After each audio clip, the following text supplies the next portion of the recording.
Buenos días, muchas gracias por compartir su tiempo con nosotros. Bienvenidos a una nueva Practia Talks en esta luminosa mañana de otoño. Quiero agradecerle también a Alejandro Topoulos, que está aquí con nosotros. Alejandro es un amigo de la casa y amigo personal. Es el director de investigación y desarrollo del Centro de Innovación Pedagógica de la Universidad de San Andrés, a donde llegó después de hacer su trayecto también en la industria privada. Alejandro ha colaborado con nosotros intensamente en Practia en distintas etapas de nuestro desarrollo. Está especializado en sociología de la transformación digital y se interesa en las plataformas y en el cambio social. Es un investigador en temas de EdTech y AgTech, autor de varios libros y una multiplicidad de artículos académicos. Y hoy nos va a hablar de transformación digital en línea relacionado con la pandemia y confianza, colaboración y tecnocultura. Alejandro, muchísimas gracias por estar aquí con nosotros.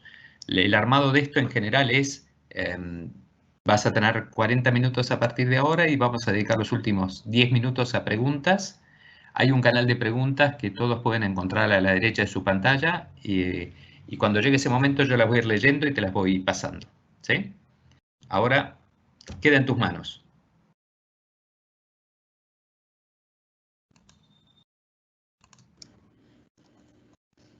Alejandro, te tenés que desmutear.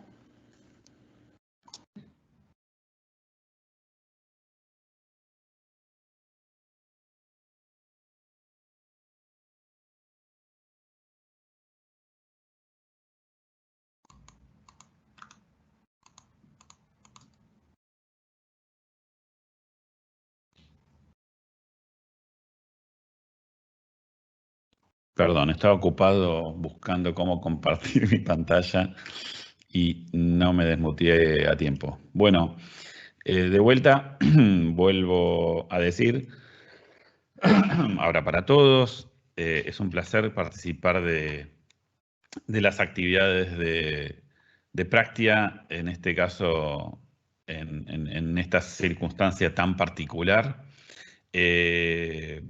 Bueno, la realidad nos lleva por caminos bastante singulares que no nos permite.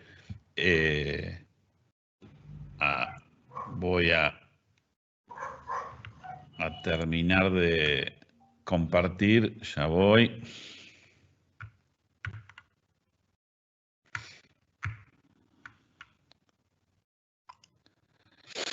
Ahí estoy compartiendo. Muy bien. Ahí lo están viendo. ¿No? Bueno, muy bien. Voy a cambiar de pantalla. Perdón, voy a volver a compartir la presentación. Ahí estamos. Muy bien. Ahora sí. Muy bien. Bueno, como les decía, en esta situación tan particular de la pandemia, estamos todo el tiempo pensando, bueno, cómo hacer para seguir, cómo seguir con esta circunstancia. Y en el caso particular de la actividad que yo desarrollo, que es en la universidad, bueno, además es un momento en donde estamos experimentando por primera vez las ideas que durante años estuvimos trabajando en el Centro de Innovación Pedagógica, entre los colegas expertos en e-learning, de manera que, como suelo decir en estos días, estamos preocupados, estamos realmente desconcertados ante semejante acontecimiento, evento, que bueno, es único en varias generaciones y único en su tipo también porque es la primera pandemia que se transmite en directo, ¿no? Las pandemias anteriores fueron censuradas directamente en la prensa. Por lo tanto, bueno, la singularidad del evento, algunos dirán cisne negro, nos hace poner una posición única en la educación, es decir, nos pone a todos a ejercitar el músculo que el ser humano tiene, la humanidad tiene a mano, que es el del aprendizaje. Entonces, en este tipo de reflexiones podemos, bueno, volver atrás y reflexionar un poco sobre lo que nos sucedió en nuestra experiencia anterior a la pandemia y por supuesto, conectarla con la experiencia actual. Digo, ese tipo de pensamiento es un pensamiento que conecta las biografías con la historia, que busca patrones que van tratando de establecer vínculos entre lo individual y lo colectivo. Ese es el tipo de pensamiento que me gustaría introducir hoy, que bueno, es lo que mencionó Juan, el pensamiento tecnosocial. Bueno, entonces la propuesta en el día 32 de esta cuarentena, ya es increíble cómo pasó un mes y seguimos enclaustrados. En realidad, para los que estamos en educación, sería el día 39 de haber cambiado de forma completa la forma de dar clase. ¿Sí?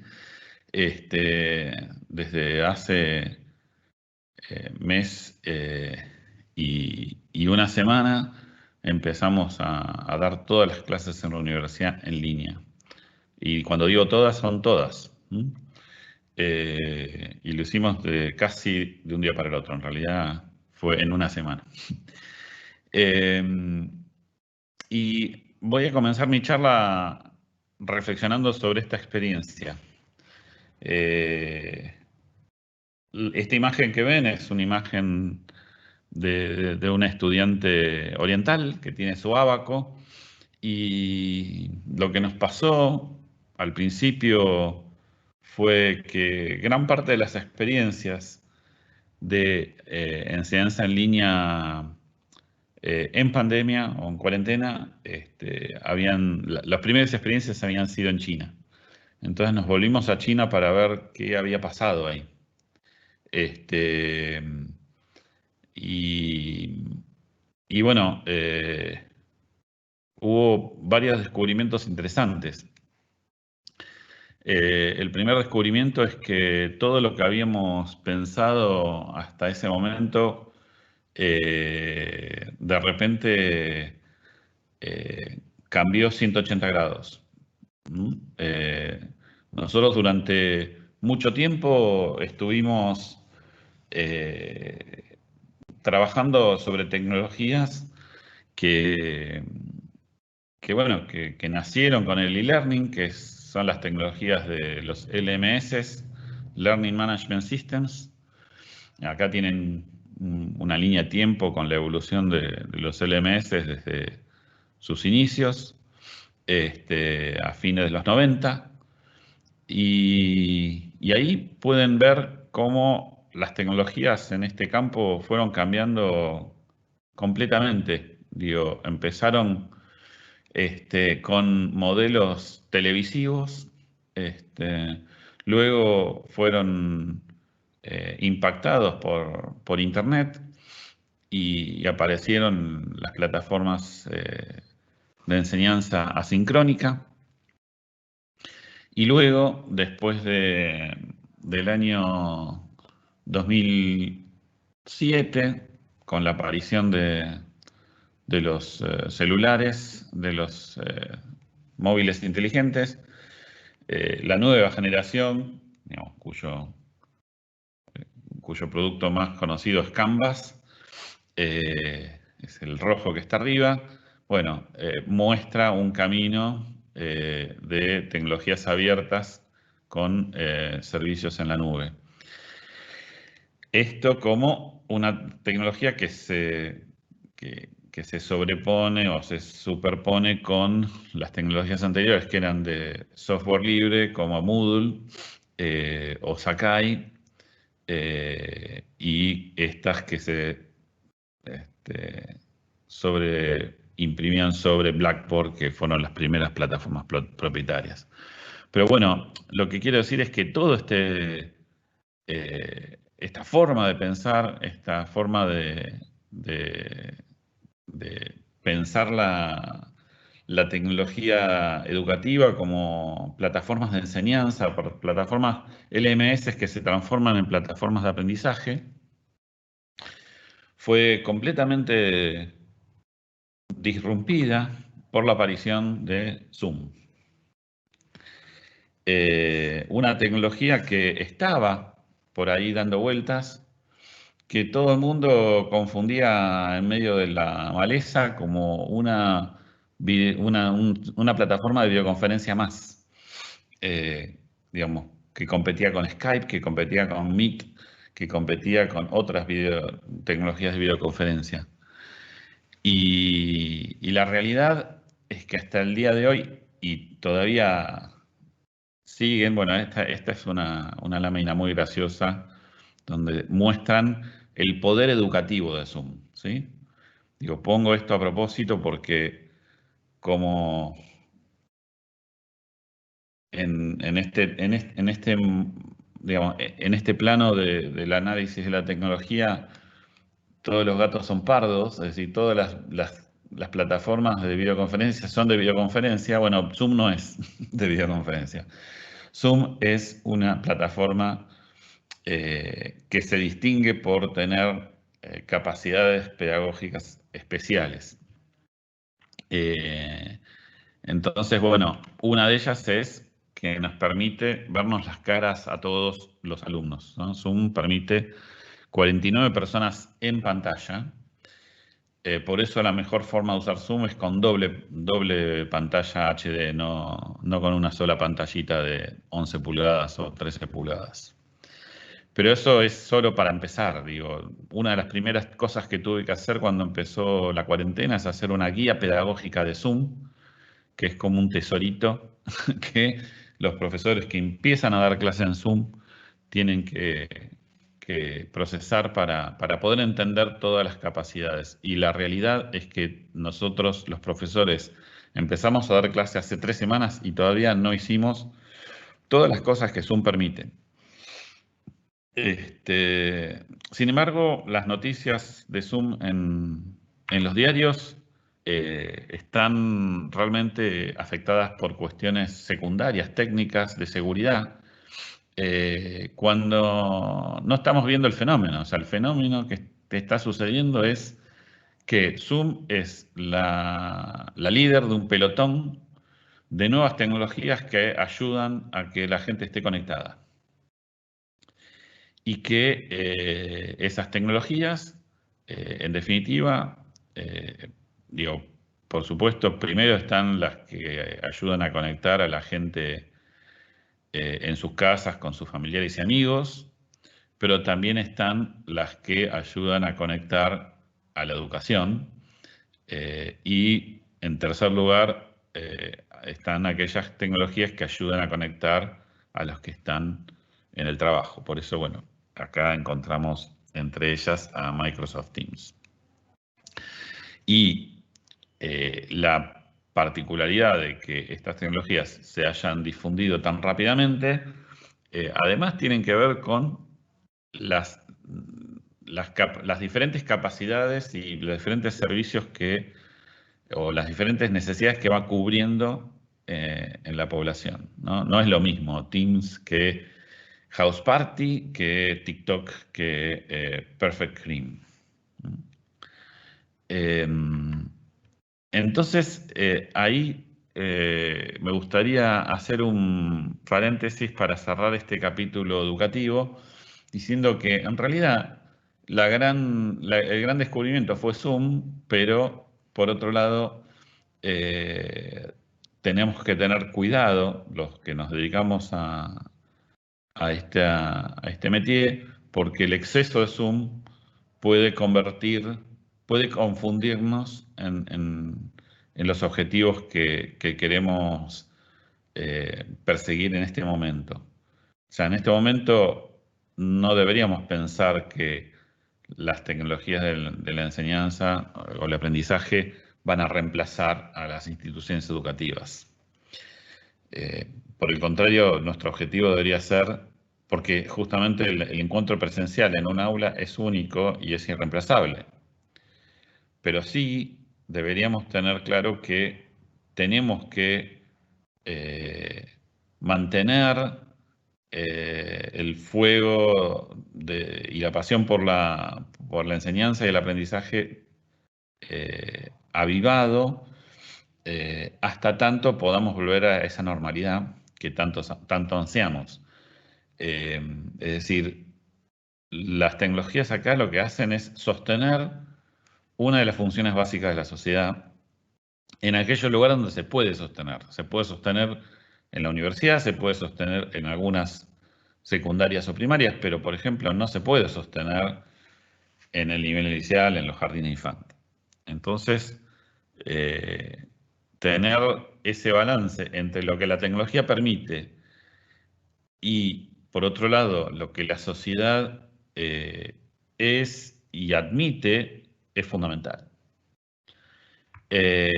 Por eso, la pregunta por el día después, que es una pregunta universal hoy por hoy y persistente, que se está respondiendo de diferentes formas. Digo, una forma increíble es que todo el tiempo están apareciendo noticias sobre la próxima vacuna, cuando en realidad es absolutamente incierta la posibilidad de tener a mano una vacuna. Por lo tanto, no tiene mucho sentido seguir indagando o esperando con falsas esperanzas en el primer, digamos, escalón de este proceso, el día después, ¿sí? En realidad, ese pensamiento binario en el cual estamos inmersos, en donde en un punto está la pandemia y la cuarentena, y en el otro el día normal, un día normal, tenemos que empezar a triangularlo con otro tipo de sensaciones y otro tipo de esperanzas que son, no digo un punto medio, sino una nueva forma de encarar la realidad. Acá tenemos una foto de las primeras escuelas que se abrieron esta semana en Dinamarca, o la semana pasada. Y en estas escuelas hay una reglamentación muy estricta acerca de cómo mantener la distancia social dentro de los salones. Como ven, no todos los chicos que antes entraban en estas aulas van a seguir entrando. Por lo tanto, lo que tienen que hacer son turnos. Unos días les toca a algunos chicos, otros días le toca a otros chicos. Entonces, este tipo de dificultades que vamos a enfrentar en el futuro cercano y que no van a durar poco tiempo, sino que van a durar bastante tiempo. Podemos aventurar meses, podemos aventurar años, podemos aventurar años, ¿sí? No sabemos, pero este es el futuro próximo, el escenario más probable que tengamos, tanto en las escuelas como en el trabajo. Por lo tanto, bueno, es una nueva referencia para pensar la realidad.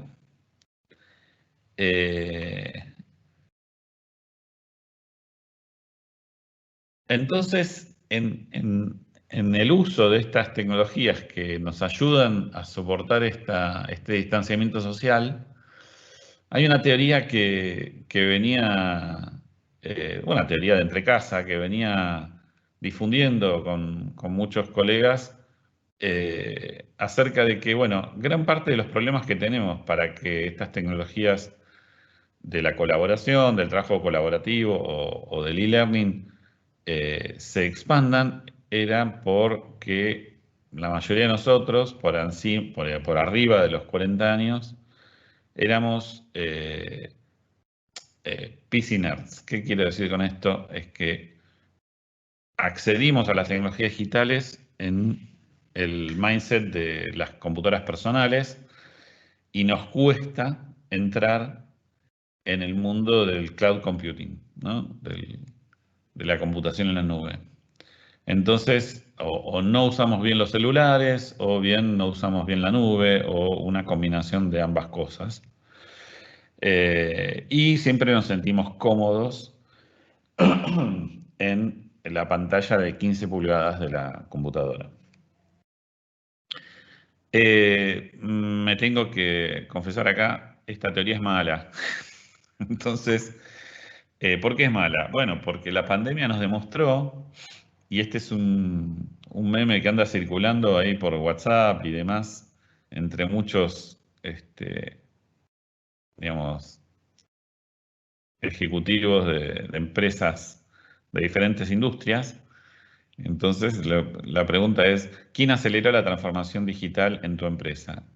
A, el equipo de IT, B, el CEO, C, el coronavirus, D, el CTO, E, el equipo ágil.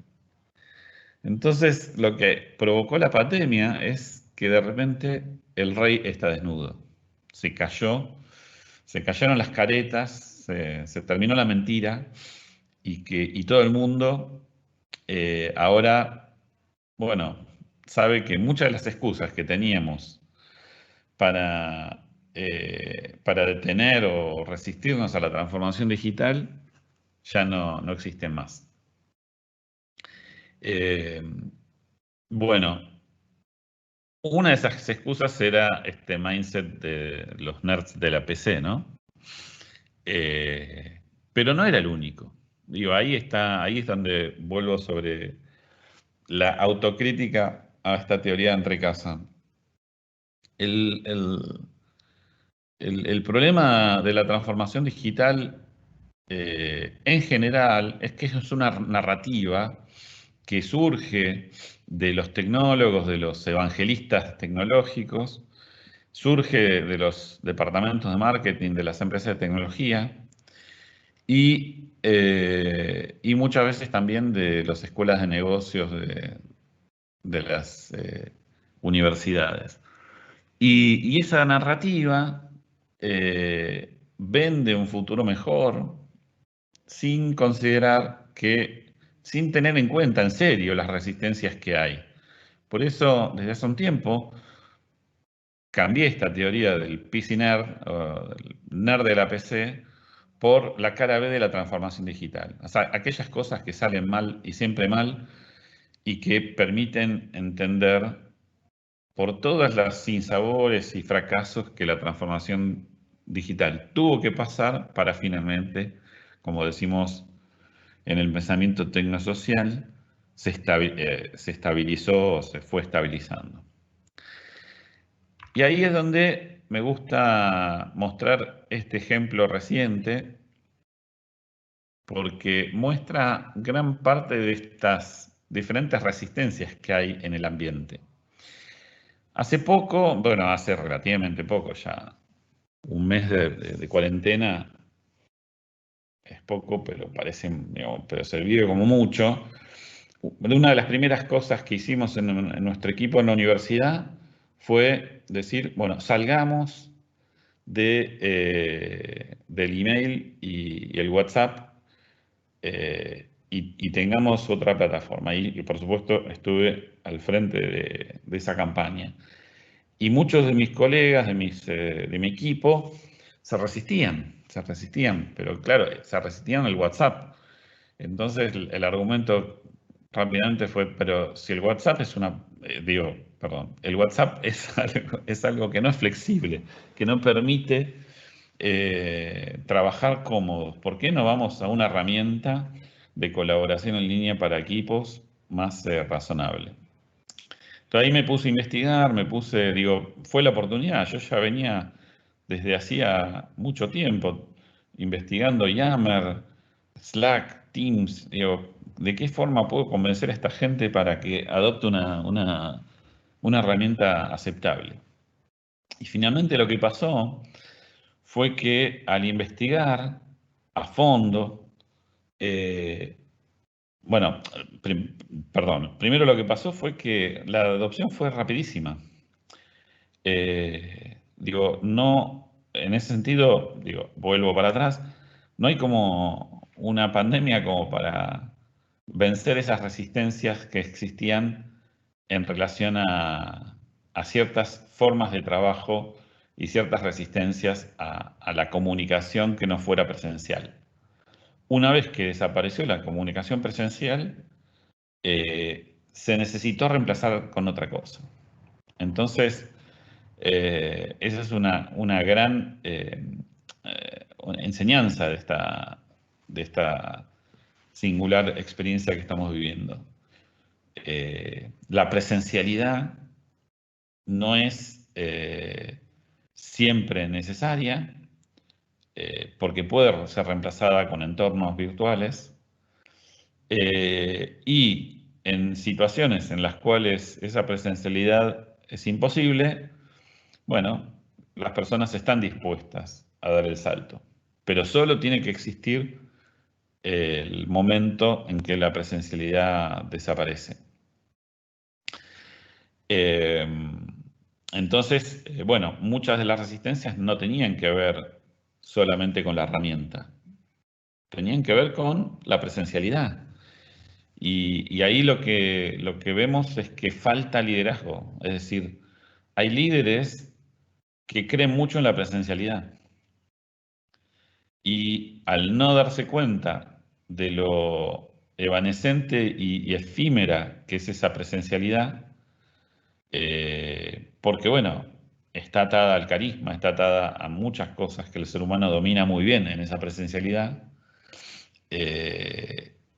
ellos mismos son los primeros en negarse a meterse en los entornos virtuales. Entonces la transformación digital de alguna forma está parada no por mentalidades o culturas, sino por actitudes puntuales de algunos de los miembros de los equipos y en particular de los líderes. Bien, pero ese tema, como les dije, saltó en un santiamén. El tapón, el circuito saltó enseguida. Y pasamos a otro tema, que era cómo configurar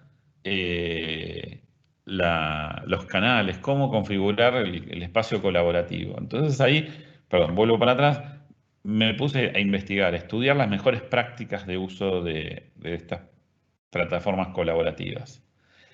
Y di con este video de Christoph Magnussen, que es como un gurú alemán de este tipo de tecnologías, de las comunicaciones internas, etc. Entonces, viendo cómo seteaba el Slack, dije, yo nunca voy a poder hacer esto. ¿No? Fíjense, acá les hice un GIF de una parte de ese video en donde este buen hombre muestra todos los canales que tenía abiertos por proyecto en una startup, que es la startup que él dirige, ¿no? No sé, debe tener mínimo 50 canales ahí abiertos y la mayoría son, para colmo, abiertos. ¿Sí? Acá esta es una estadística fundamental de los espacios colaborativos en donde muy al estilo de las culturas de las startups, este buen hombre Magnussen propone y sentencia que el espacio colaborativo tiene que ser usado en su gran mayoría por canales públicos y no por canales privados. Y además mantener a raya el estilo de comunicación de WhatsApp, que es los mensajes directos, ¿no? Que son los que están en rojo. O sea, prácticamente no hay comunicación en canales privados y la comunicación en canales privados, en comunicación uno a uno directos, está por debajo del 30%. Bueno, ahora yo les voy a mostrar las estadísticas. Perdón, voy a hacer un salto, momento de verdad. Voy a hacer un salto a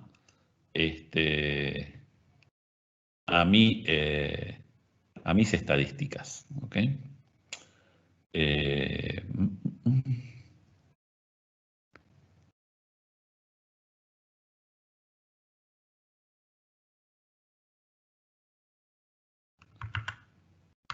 Un segundito, que las tengo por acá.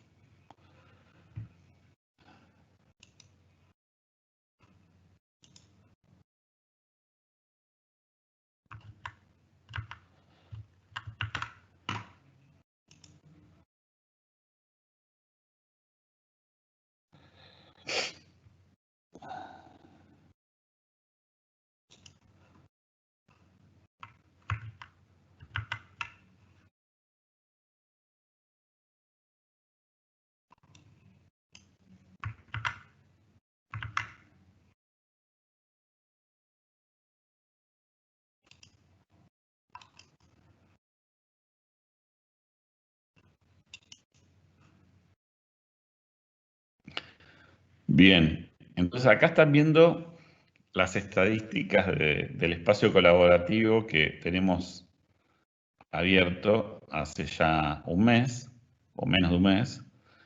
Acá tienen las curvas de uso. Pasamos de 0 a 100 usuarios rápidamente y con una estabilización en el uso, es decir, usuarios activos más o menos en 60%. Esto tiene que ver con que algunos usuarios son alumnos, porque el espacio colaborativo no lo estamos usando solo para trabajar, sino también para dar clase.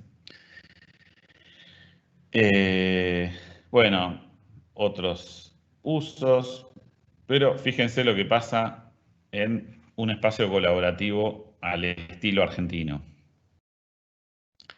Mensajes directos en rojo, canales públicos en violeta, canales privados en negro. Es todo al revés, ¿sí? Es decir, primero por una cuestión propia de la cultura latinoamericana, pero también propio de una organización que está lejos de ser una startup. Entonces, esto de meterle a las organizaciones a través de la transformación de la lógica, de la transformación digital, el mismo tipo de confianza que tendría una startup, bueno, ahí es, creo, uno de las fallas mayores que tienen esas estrategias de implementación. Y más pensando en este momento de suma crisis en donde la confianza se está volviendo un bien escaso. Entonces, digo, es medio un chiste decir bien escaso a la confianza, ¿sí? O sea, en realidad, perdón, voy a volver sobre mi presentación. En realidad, lo que deberíamos pensar es que la confianza no es un bien, para empezar, ¿no? Sino que se trata de una institución social, o por lo menos una forma de relacionamiento social que da soporte a las relaciones sociales y, por supuesto, a la economía. Entonces, ahora sí, estoy compartiendo la presentación. Entonces, bueno, ahora paso a la última parte de mi presentación, que tiene que ver con, bueno, pensar el día después. El día después, alrededor del problema de la confianza, alrededor del problema de los escenarios más probables que vamos a tener en el futuro medio y de largo plazo. No el día de mañana, es decir, no estoy hablando de la emergencia actual, sino qué va a pasar en un mes o 2 meses o en un año. Entonces, digo, ahí voy, digo, al corazón de lo que quiero decir hoy en esta charla. El problema que estamos teniendo hoy fundamentalmente es un problema de negación. Estamos negando que en realidad no sabemos cuándo va a ser ese día después. Que prácticamente, nada, estamos en un momento en donde tenemos que hacer un esfuerzo para salir de ese estado de negación y darnos cuenta bueno, que estamos por atravesar un periodo largo en el cual cosas que para nosotros en nuestra cultura eran muy queridas, vamos a tener que resignarlas. Por ejemplo, el hecho de darnos un beso, un abrazo. Y que vamos a tener que repensar las formas de la confianza. Eso en un contexto en donde también este cambio está provocando una transformación digital acelerada, en donde cosas que antes nos costaban mucho en el mundo de la tecnología, explicarlo al resto del mundo, ahora ya están explicadas por sí mismas. En realidad, lo que tendríamos que pensar es al revés, es cómo, digamos, salir del discurso de la sobreventa, de la transformación digital o de la narrativa de un mundo ideal, y pasar a una narrativa totalmente diferente, en la cual la transformación digital ya es un hecho y en realidad tenemos que tener cuidado de proteger aquello que estamos esperando que exista, que vuelva a existir. No pronto, pero en un futuro inmediato. Por eso el pensamiento tecnosocial, digo, esta idea de pensar que la transformación digital es parte de la cultura, está integrada, es un recurso a disposición. Y que esta crisis, la crisis del COVID-19, al igual que otros periodos, aceleraron cambios que estaban en ciernes, estaban agazapados. Uno de los cambios que me parece más interesantes para establecer paralelos es el gran cambio, el cambio cataclísmico que hubo en la sociedad con la crisis del petróleo del 73. Por supuesto, yo tenía 4 años, no lo viví, pero sí ha quedado en los libros de historia como un modificador de las conductas de muchas industrias. Por ejemplo, la petrolera, ni hablar, fue el nacimiento del pensamiento del management por escenarios, pero también cambió el diseño. O sea, hoy todos los autos que compramos son hijos de esa crisis, ¿no? Autos compactos, hatchbacks, pequeños SUVs, etc. De manera que tampoco, digo, pensar que la aceleración de la historia es tampoco se puede pensar que esa sea una solución, porque tiene que ser una solución sustentable, y por otro lado, porque en gran parte de los cambios que estamos viviendo aceleradamente ahora estaban ya presentes antes. El problema era que no veíamos cuáles eran sus raíces. Tanto el teletrabajo como las plataformas de la gig economy, como el e-commerce, como la educación online, como les contaba antes, estaban en curso, estaban ahí. Digo, yo dentro de la industria de la educación he visto funcionar el Zoom y he tenido claro que el Zoom iba a pegar fuerte. El error que quizás cometí fue que no fui lo suficientemente convincente para convencer a mis colegas de que el Zoom era el nuevo Moodle o el nuevo LMS, si quieren. O que el Zoom iba a estar a la misma altura que un LMS, y que ya tenemos que dejar de pensar en un tipo de pensamiento monoplataforma a una ecología de plataformas, por lo menos para educación. Por lo tanto, bueno, algunas estadísticas, digo,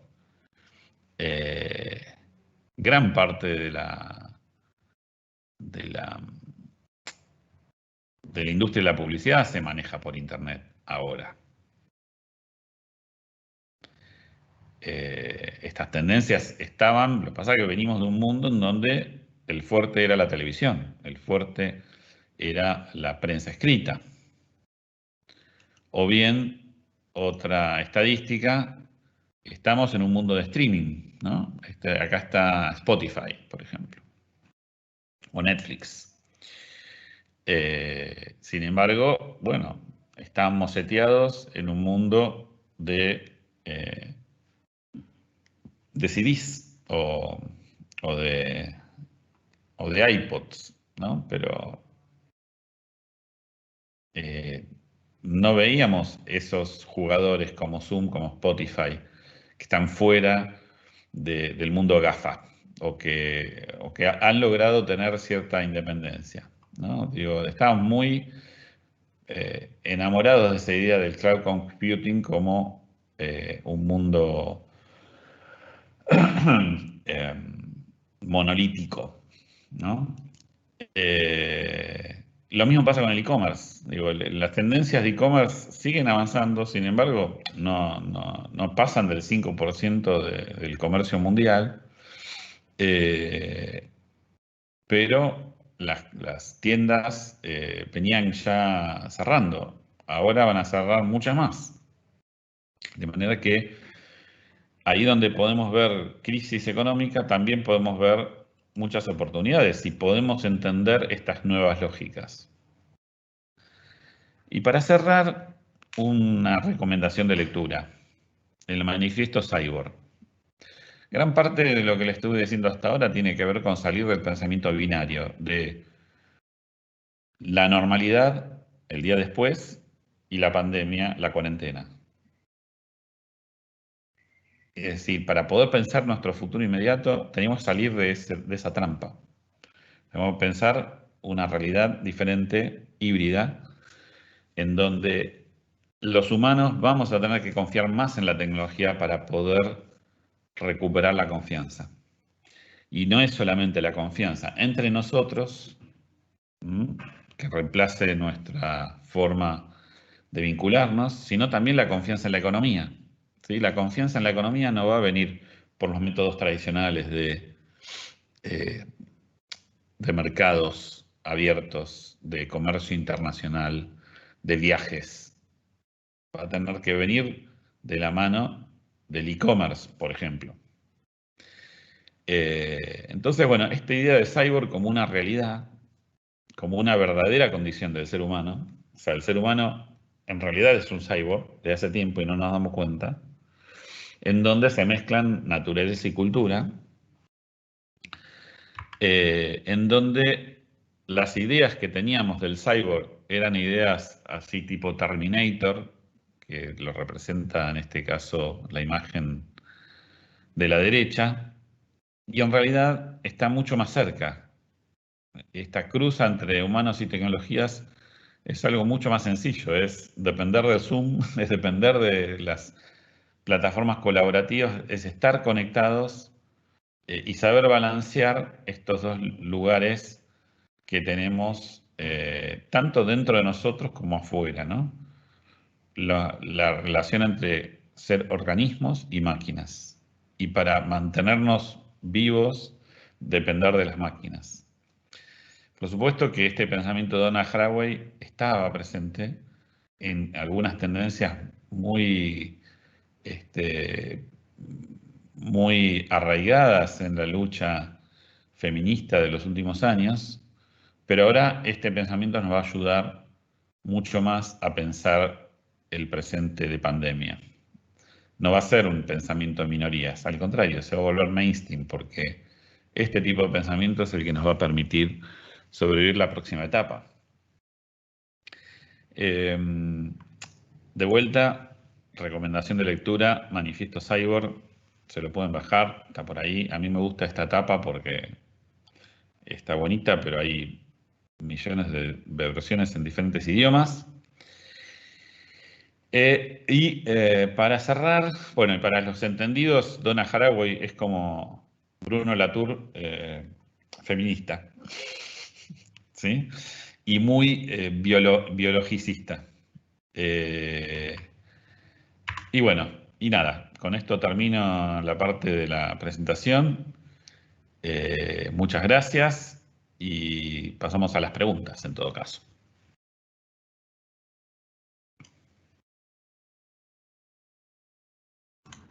Muchas gracias, Alejandro. Estupendo. Tengo un montón de preguntas. Creo que vamos a poder cubrir una buena cantidad de ellas. La primera es sobre un tema candente que podemos encontrar en todos lados. Y la pregunta es, ¿qué opinás sobre la posibilidad de mayor control que esta digitalización acelerada brinda, en particular a los que manejan estas tecnologías? Sí, la pregunta por el control es espectacular porque en definitiva estas tecnologías permiten, ¿no? Desplegar con IA mucha capacidad de leer imágenes y establecer alarmas y demás. El problema es en el diseño de estas tecnologías, quién es el que controla y quién es el controlado. Yo creo que hoy este tipo de despliegues de tecnologías de control va a traer mucho debate, pero también va a ser bastante importante tener claro que el buen diseño implica un buen diseño tecnocultural. ¿En qué sentido? En el sentido de que hoy por hoy el gran problema que vamos a tener hacia futuro es que el poder va a querer que la economía funcione, que haya más confianza, que la gente salga a la calle. Y la gente no va a querer porque tiene miedo y porque, en definitiva, no tiene confianza en que volver a la normalidad le va a permitir sobrevivir. Por lo tanto, hay que tener mucho cuidado de que las tecnologías del control finalmente conspiren contra aquellos objetivos que las organizaciones quieren promover. En estos momentos en China está sucediendo algo muy singular, que es que los oficiales del gobierno quieren que la economía vuelva a la normalidad y en realidad no hay demanda externa, tampoco hay demanda interna porque la gente en China tiene miedo y por lo tanto nos hemos enterado de que oficiales del gobierno le piden a las empresas que gasten energía de forma absolutamente ociosa para mentirle a las estadísticas de que hay una mejora de la economía, ¿sí?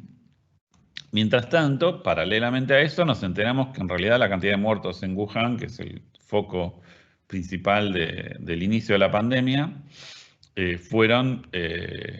no fueron reales, fueron mucho más de los que declaró el gobierno. Por lo tanto, en el corazón de esta pandemia está el problema por la información y por la confianza. Es más, algunos dicen que el problema es que la pandemia se desplegó y se explotó porque no se manejó con transparencia. Entonces, muchas de estas tecnologías de control en realidad estaría mucho mejor que sirvan para que la gente tenga confianza. O sea, si estas tecnologías de control le dan información a las personas en forma descentralizada, la gente va a tener más confianza para salir a la calle. No sé si me explico. Sí, muchas gracias. Tengo otra pregunta que va hacia la correlación entre la plataforma digital específica, la que se usa para trabajar, y el nivel de confianza y colaboración entre los miembros de un equipo. ¿Cómo se puede, si hay un mecanismo, digamos, cómo se podría generar esa confianza y mejorar el rendimiento del equipo utilizando estos medios digitales? Bueno, en ese sentido voy a tratar de ser corto para no extenderme demasiado. En este sentido, digo, cada equipo tiene en sus miembros diferentes características.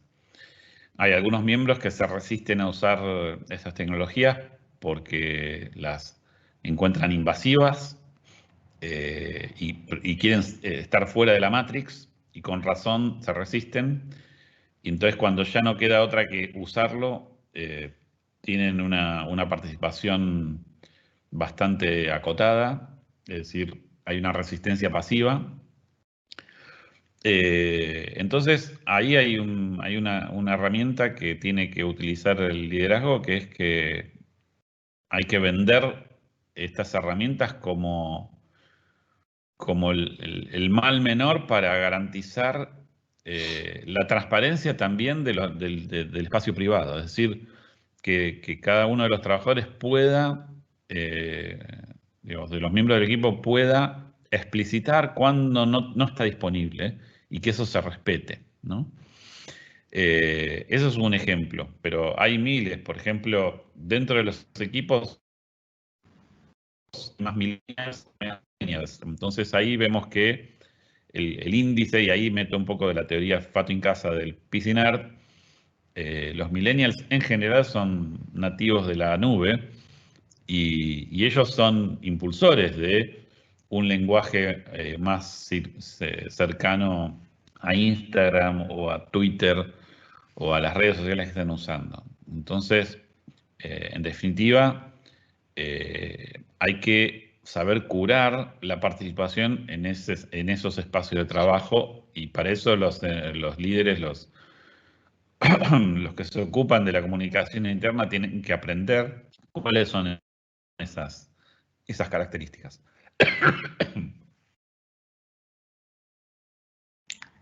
Acá tenemos tiempo para alguna pregunta más. Preguntan sobre la relación que se puede establecer entre el mantenimiento de la confidencialidad de la información y el trabajo en contextos remotos. ¿Cómo se marida eso, digamos? Bueno, Sí, ahí es difícil de maridar, pero en definitiva hay determinados códigos dentro de los equipos que tienen que estar bien claros. Yo creo que el ejemplo de Zoom es un ejemplo fantástico para entender que el problema de la confidencialidad y el manejo de los datos no es un problema técnico, sino que es un problema bien propio del contexto socioeconómico específico en cada campo. El gran problema que tuvo Zoom es que su modelo de negocios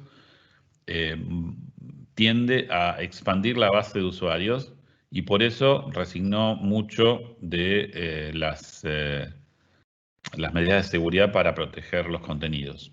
Ahora, cualquier usuario que sabe usar Zoom tiene un abanico enorme de diferentes posibilidades de proteger ese contenido. El problema es que no se usa por la precariedad de las estrategias de las organizaciones. Porque en general se terminan haciendo, bueno, en general las organizaciones de la educación terminan haciendo eventos poniendo los links de Zoom en Facebook, ¿sí? Entonces, después aparecen expertos en seguridad informática explicando por qué Zoom tiene un montón de quiebres de seguridad, cuando el problema era un problema que se resolvía con cosas muy básicas. Bueno, la pregunta que están haciendo me parece que es exactamente lo mismo, con la salvedad de lo que yo estuve comentando en relación a cómo manejamos la confidencialidad en el contexto cultural propio latinoamericano y argentino. Digo, la confidencialidad de nuestra forma de comunicación es diferente a los contextos corporativos y los contextos de las startups. Entonces, creo que la principal pregunta ahí es ¿cómo es la cultura de mi organización y cómo debería la plataforma reflejar eso? Y para eso hay que setear la plataforma. La plataforma no prescribe un uso, sino que permite interpretar cuáles son los usos y costumbres culturales de cada organización. Y eso se puede hacer. Muchas gracias. Y ahora que viene para la última pregunta, me parece que es en el otro extremo. Vos decías que las organizaciones están atravesando la transformación cultural impulsada por el coronavirus, digamos, y que ya estamos en esa situación. ¿Qué pasa con las organizaciones que no han hecho eso y que ahora están padeciendo con mucha dificultad el intento de mantener la misma organización por un ratito que está ocurriendo esto y tratando de reproducir en esta situación de pandemia el mismo funcionamiento y el mismo nivel de control que se mantenía en forma presencial? Bueno, ahí se da Para esta las organizaciones situación. y Sí, para los que lo padecen es la pregunta, digamos. claro. Sí, sí. Sí, ahí me parece que pasan dos cosas. Una es que esas organizaciones son las primeras en estar negando la posibilidad de que el día después se extienda por años. O sea, están esperando que mañana vuelvan a la normalidad, ¿no? Entonces, una forma de salir de ese esquema de emergencia tan rígido y tan difícil de sostener es empezar a tener conversaciones acerca de, bueno, cuáles son las expectativas reales del negocio, porque en realidad, a ver, en cualquier negocio el hilo se corta por lo más fino. Si esa organización no está en condiciones de sostener el negocio, nada, va a desaparecer. Entonces, la principal pregunta no es tanto por el cómo se tiene que hacer el trabajo, sino si va a sobrevivir y qué tiene que hacer para sobrevivir. Entonces, yo creo que urge en esos contextos salir de un entorno, digamos, rígido, en el cual, bueno, por otro lado, se hace eso porque no se dispone de otras herramientas. Es decir, por ejemplo, yo recién les mostré herramientas que son de control, pero que no son herramientas clásicas de organizaciones preinformacionales, digamos. Son herramientas que permiten el control de la actividad en línea, pero que no se combinan con la tarjeta con tiempos, ¿sí? La tarjeta de entrada y salida. Por lo tanto, me parece que el problema de ese liderazgo es que no está entendiendo cómo son las nuevas formas de control, las nuevas formas de medir la actividad, de medir la actividad en línea, fundamentalmente.